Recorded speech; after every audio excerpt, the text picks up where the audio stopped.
Uklamayamis, my name is Jolene and I'm Hupacasath. Hupacasath people are from the Alberni Valley on Vancouver Island.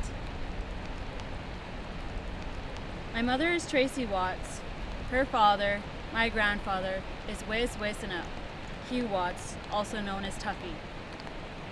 My grandfather is the Tyee Hotwith of the Hupacasath.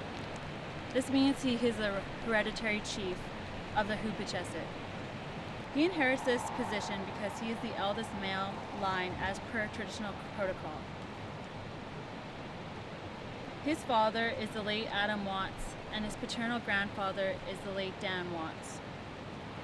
My great-great-grandfather, Dan Watts, inherited the Hupacasath chieftainship from Tyee Bob. Dan Watts was a well-known leader of our people and fought for our Aboriginal rights in the Alberni Valley. He spoke on behalf of our people at the McKenna-McBride Royal Commission and was an informant to Edward Sapir, a well-known linguist and anthropologist who worked with both Hupacasath and Sechot communities in 1910 to 1914.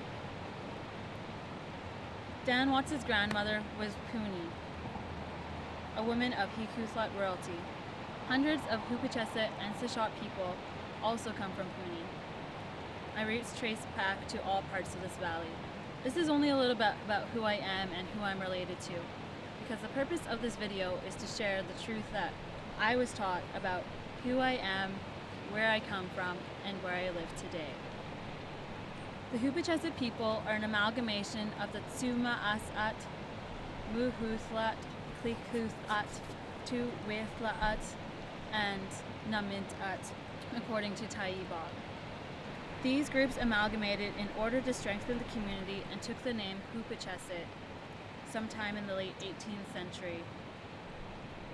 At this time, they were the main occupants of the Alberni Valley.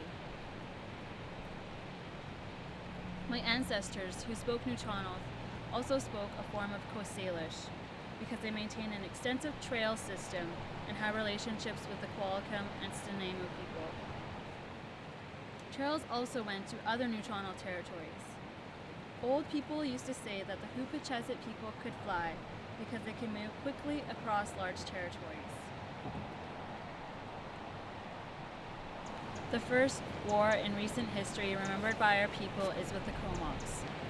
The war devastated the Hupacasath population, but we prevailed. This is where we get our war hero, Ka-Nawish. Our population was small when the Hikuthlat and Hachot people came up the Alberni Inlet sometime before 1850. The three groups fought, and the Hikuthlat and Hupacasath made a peace agreement by exchanging daughters of chief of the classes through marriage. The Hachot were pushed out of the territory.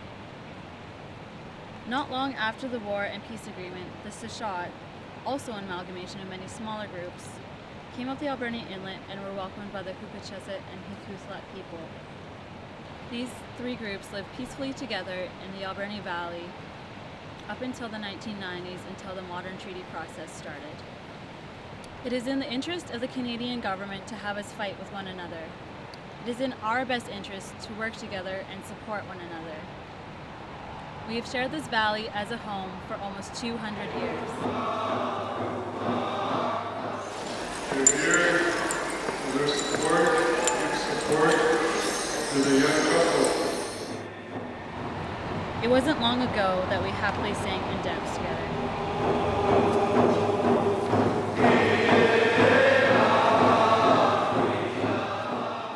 This is the family history that I learned and was taught from my grandfather, grandmother, maternal great-grandmother, and my aunts and uncles. I also learned from the words of my great-great-grandfather Dan Watts and my great-great-great-granduncle Tyee Bob, as recorded by anthropologists. I hope that this video will help people remember who the Hupacasath people are and where they come from.